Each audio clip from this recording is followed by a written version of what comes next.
इस बार मैं model answer लेकर के आ रहा हूं, और जो मॉडल आंसर लेके आ रहा हूं, पॉइंट्स नहीं डिस्कस किए, सीधे आंसर मैंने आपके सामने को रखा है कि आप इसको क्या लिखेंगे। ये प्रश्न क्यों इंपॉर्टेंट है इस साल के मेंस में?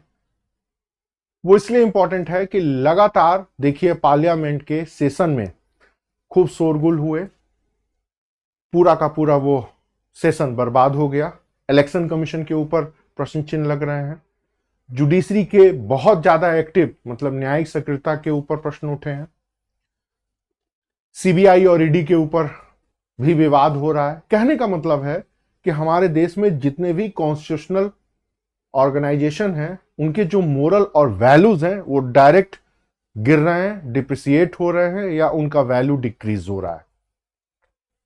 कपिल सिब्बल ने ये बात कही थी, शशि थरूर ने ये बात कही, राहुल गांधी जी ने भी ये बात कही, और ये बात यूएन के मंच से भी कही गई। गुड गवर्नेंस का इंडेक्स आया, रिपोर्ट आया इंटरनेशनल लेवल पर, उसमें ये बात कही गई कि इंडिया के जितने भी कॉन्स्टिट्यूशनल ऑर्गेनाइजेशन हैं उनकी वैल्यूज डिक्रीज हो रही है। अब ये तो नहीं कहेंगे कि संसद काम क्यों नहीं कर रहा है या विधानसभा में बवाल काहे हो रहा है वगैरह वगैरह। प्रश्न क्या बनेगा कि जितने भी कॉन्स्टिट्यूशनल ऑर्गेनाइजेशन है उनकी वैल्यू डिक्रीज क्यों हो रही है। बात चाहे 8 या 9 नंबर की हो, या 200 से 300 शब्दों की हो, या बात 36 से 38 शब्दों की हो, 36 से 38 नंबर की हो, 36 से 38, क्या लिखेंगे आप? आपको बताना होगा कि जितने भी भारत में कॉन्स्टिट्यूशनल ऑर्गेनाइजेशन है सारे ढंग से काम नहीं कर रहे हैं। क्यों नहीं कर रहे हैं? अब ये टॉपिक बहुत इंपॉर्टेंट है, बात चाहे आईएएस की हो, यूपीपीसीएस की हो, या बीपीएससी की हो सकता है इसमें बिहार की विधानसभा को भी जोड़ दें, विधान परिषद भी जोड़ दें, या लोकसभा को जोड़ दें, क्वेश्चन बड़ा करने के लिए। क्या लिखेंगे आप? वही बात मैं कह रहा हूं। सबसे पहले आप बताएंगे कि जितने भी कॉन्स्टिट्यूशनल ऑर्गेनाइजेशन है उनकी डिप्रिसिएट की मीनिंग होती है कि उनकी जो रिस्पॉन्सिबिलिटी है वो सही तरीके से फुलफिल नहीं हो पा रही है। मतलब पहला पॉइंट्स जो मीनिंग आएगा वो यही आएगा कि संवैधानिक संस्थाओं के ह्रास का तात्पर्य दायित्व सही तरीके से पालन न करने की स्थिति से है। इसके कई उदाहरण देखे जा सकते। इट मींस जितने भी कॉन्स्टिट्यूशनल ऑर्गेनाइजेशन हैं उनकी जो रिस्पॉन्सिबिलिटी है वो ठीक ढंग से पालन नहीं कर पा रहे, और उसके बारे में आप पॉइंट्स दे रहे हैं। अब देखिए यही प्रश्न अगर 36 और 38 नंबर में आएगा तो आप थोड़ा सा इंट्रो इसका ज्यादा बड़ा कर सकते हैं कि पिछले 2-3 सालों में लगातार यह सिनेरियो देखा जा रहा है वगैरह वगैरह। पॉइंट्स नंबर 1 देखिए क्या है, तो सबसे ज्यादा दुष्ट पोस्ट है गवर्नर, और गवर्नर के ऊपर आरोप लग रहा है कि ये स्टेट गवर्नमेंट को डैमेज कर रहा है। कुछ हद तक ये आरोप सही भी है। बंगाल, तमिलनाडु, ठीक है, उसके बाद ऊपर पंजाब, दिल्ली, बिहार के ऊपर भी आरोप लगा। आरिफ मोहम्मद खान रात के अंधेरे में लालू प्रसाद जी से मिलने गए तो बवाल हो गया। भाई क्या क्या, कैसे कैसे, किस तरह? अब इसको कैसे लिखेंगे कि राज्यपाल चोर है, राज्यपाल ये है? नीतीश बाबू ने एक बड़ी बात कही थी कि राजभवन षड्यंत्रों का अड्डा है, तो राजभवन का मतलब राज्यपाल निवास, और ये बात सही भी है कि राज्यपाल का काम अब तक पिछले 75 सालों में एक ही रहा है, स्टेट गवर्नमेंट को डैमेज करना, सीएम को डैमेज करना, षड्यंत्र करना, डेमोक्रेटिक रूप से इलेक्टेड गवर्नमेंट को डिसमिस करना, गिराना, आर्टिकल 356 356 को लगाने की कोशिश करना। हालांकि अब विराम लग चुका है, और किसी तरह स्टेट गवर्नमेंट को डैमेज करते रहना करते रहना करते रहना, यही काम है। और भी कई रूप है। तो एक पहली विचारधारा देखिए, क्या राज्यपालों की सक्रियता या राज्यपालों की एक्टिवनेस, एडमिनिस्ट्रेटिव गवर्नर, देखिए ये भी शशि थरूर का शब्द है, we want administrative governor but in this time the governor will working just like political governor. कितना बड़ा बात कह गया वो आदमी।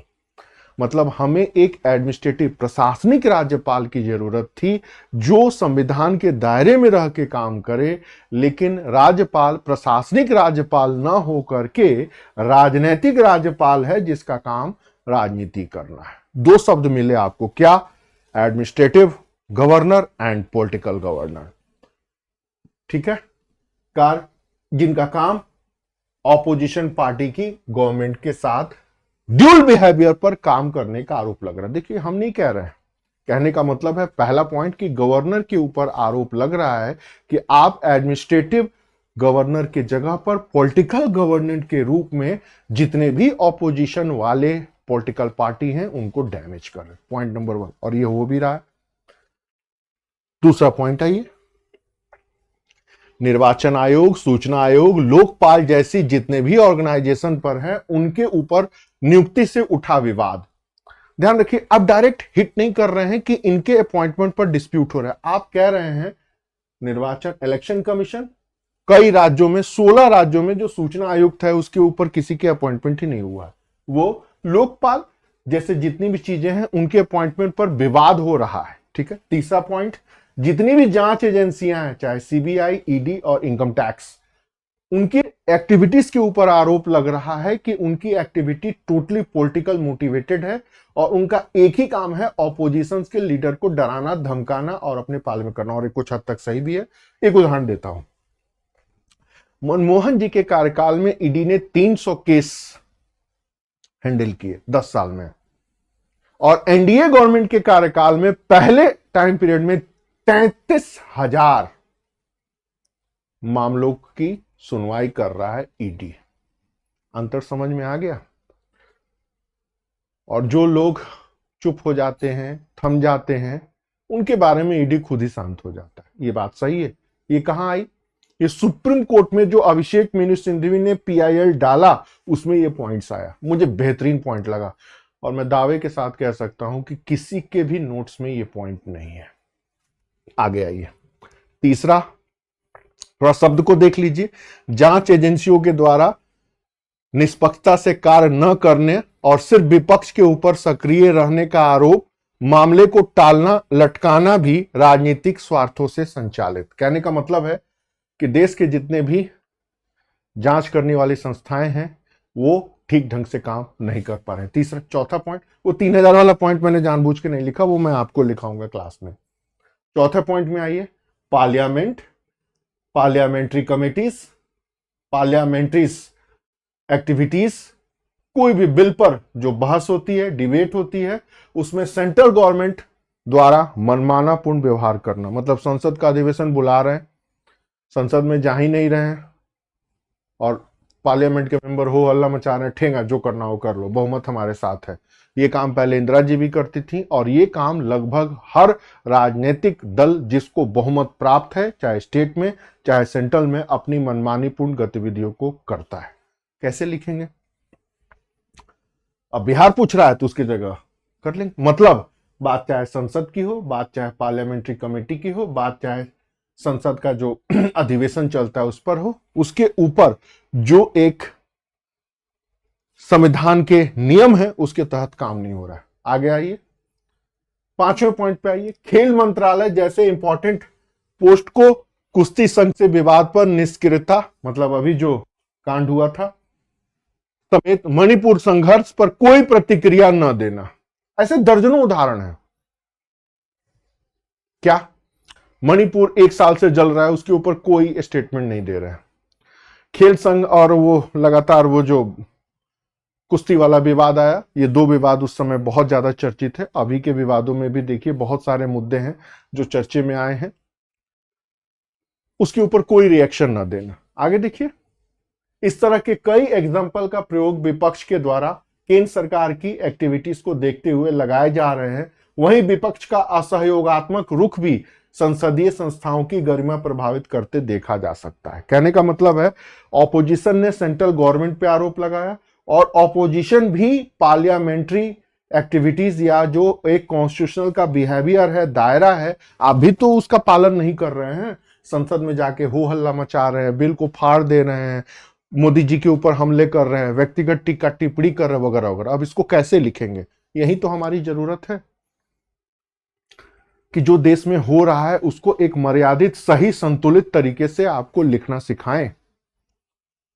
ठीक है, अब थोड़ा और जोड़ दीजिए। क्या 80 के दशक में जो सेंट्रलाइजेशन का दौर देखा गया, वो स्थिति देखी गई, इसका रिपीटिशन हो रहा है। और थोड़ा सा सुझाव दे दीजिए, इसको सही और रेस्पॉन्सिबल करने की जरूरत है, जो आप भी जानते हैं कि रेस्पॉन्सिबल नहीं होगा। कहने का मतलब है कि अगर आप इन चीजों को लिखते हैं, अगर आप इन चीजों को लिख रहे हैं, तो बहुत सारी चीजें आ रही हैं कि अगर आपसे पूछा जा रहा है बीपीएससी में तो आप कुछ बिहार की घटना डालें। अगर 8 से 9 नंबर का लिखा जा रहा है तो आई थिंक एक पन्ना बुलेट्स पॉइंट्स है, इस एक पन्ने पर मैंने 5 पॉइंट्स लिखे हैं। अगर यही प्रश्न 36 से लेकर के 38 नंबर पर आ रहा है तो आप इंट्रो थोड़ा और डायरेक्ट करेंगे और इसका एक्सप्लेनेशन बढ़ते जाएगा और इसमें और भी एग्जाम्पल दे सकते हैं। यही कला है मीन्स आंसर राइटिंग की। जो बच्चे पूरा पॉलिटी पढ़ चुके हैं, पॉलिटिकल सिस्टम पढ़ चुके हैं, लक्ष्मीकांत रट चुके हैं, जब लिखने की बारी आती है तो सब गुल हो जाता है। अगर आप सोच रहे हैं कि राज्यपाल संसद के प्रश्नों को रट करके हम मेंस क्वालिफाई कर लेंगे तो इस भ्रम में मत रहिए। किसी भी स्टेट में ऐसे प्रश्न अब नहीं आते जिसको मार्केट में चुटपुटिया किताबों में मिला जाता है। ऐसे कई सारी बातें हैं जो मैंने अपने इस पुस्तक में फॉर्मेट बना करके दिया है। आप कहीं भी पढ़ें लेकिन एक बार इस पुस्तक को पलटेंगे जरूर। इसमें लगभग 150 से भी ज्यादा पॉलिटी के प्रश्नों को जो भी है डिस्कस किया गया और एकदम अकॉर्डिंग टू सिलेबस। ऐसा नहीं कि बेस और पैर की सारी चीजें इसमें शामिल है, नहीं, एकदम टोटल सिलेबस है। पहले हिस्ट्री है, कल्चर है, आईआर है, पॉलिटी है, फिर उसके बाद इकोनॉमी एंड ज्योग्राफी है, फिर इन्वायरमेंट है, फिर साइंस एंड टेक्नोलॉजी है, ऐसे ऐसे। तो ये स्ट्रक्चर रहता है। मैंने एक मॉडल आंसर भी आपके सामने दिखा दिया, एक पेज में आपको लिख के भी दिखा दिया, और ये सारे मैंने हैंड रिटन किए हैं। और हैंड रिटन ऐसे नहीं किए हैं पूरा का पूरा आपके पास ये तब मैं आपको इसमें से निकाल के पढ़ा रहा हूं ताकि आपको 10 मिनट में एक टॉपिक में निपटा दूं। टू द पॉइंट चीजें को पढ़ना पढ़ाना हमारी एक विशेष शैली रही है। ठीक है, ओके, थैंक यू।